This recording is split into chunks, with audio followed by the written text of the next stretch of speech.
তৈরি করলাম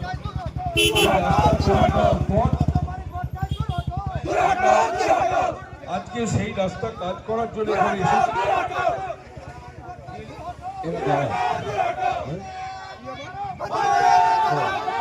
ঠিক আছে ঠিক আছে বলতে চাই বলুন। ঠিক আছে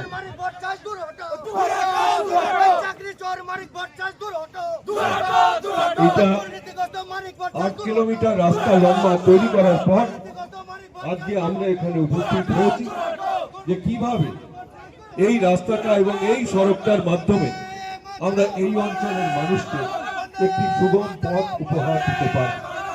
সেই 2021 সালের পর এই অঞ্চলের এবং এই গ্রামের সার্বিক যা বলার আছে বলুন। প্রত্যেকের বলার অধিকার আছে, গণতন্ত্রে প্রত্যেকের বলার অধিকার আছে, কিন্তু সভা চালাবার অধিকার আমাদের আছে। আপনাদেরও বক্তব্য থাকলে বলার অধিকার আছে।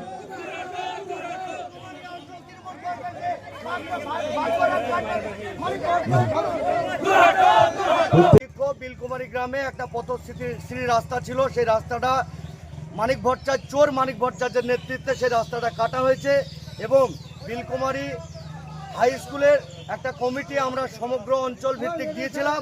সেই কমিটিটাকে রাতারাতি চেঞ্জ করে অন্যজনাকে সেই কমিটির সভাপতি তৈরি করেছে উনি পশ্চিমবাংলার মধ্যে সবথেকে বড় চোর, চাকরি চোর।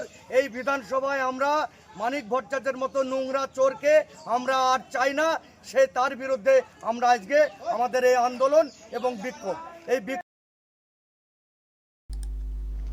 দলের লোকেরাই চোর চোর করছেন, করারই কথা।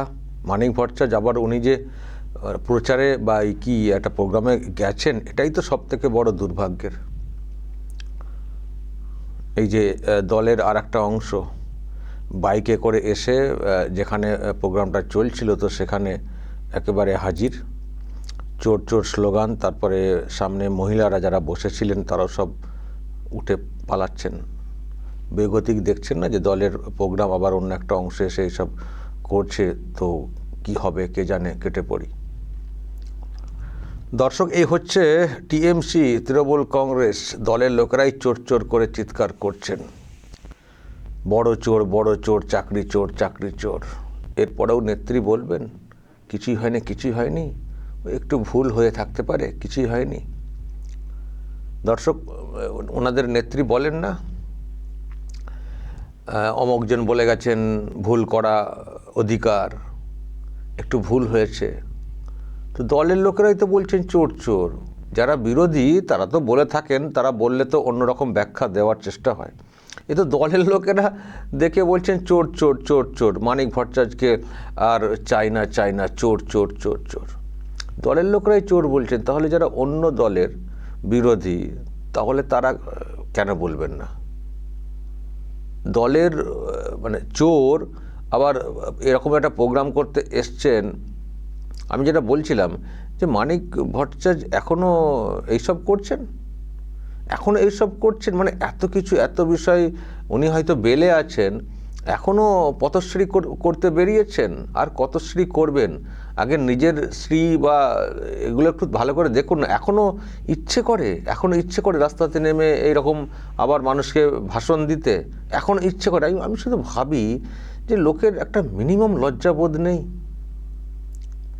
যেসব বিষয় সামনে এলো, গোটা পরিবারকে কার্যত অ্যারেস্ট হতে হলো, এরপর জামিনে আছেন, তারপরে গ্রেপ্তারের আগে কত ভাষণ ছিল, লম্বা চওড়া ভাষণ, তারপর গ্রেপ্তার তো হলেন, নিজেকে বাঁচাতে পারলেন না, সুপ্রিম কোর্ট ছুটাছুটি করেও আবার বেরিয়েছেন। আমি কদিন তো দেখছিলাম না কোথায় ছিলেন, কিন্তু আজকে দেখছি ভিডিও এসছে নাকাশিপাড়া, ওখানে তো প্রোগ্রাম করতে গেছেন। তো দলের অপর অংশ, জানি না তাদের আবার অন্য কোনো ব্যাপার আছে কি না, কাউকেই তো বিশ্বাস করা যায় না।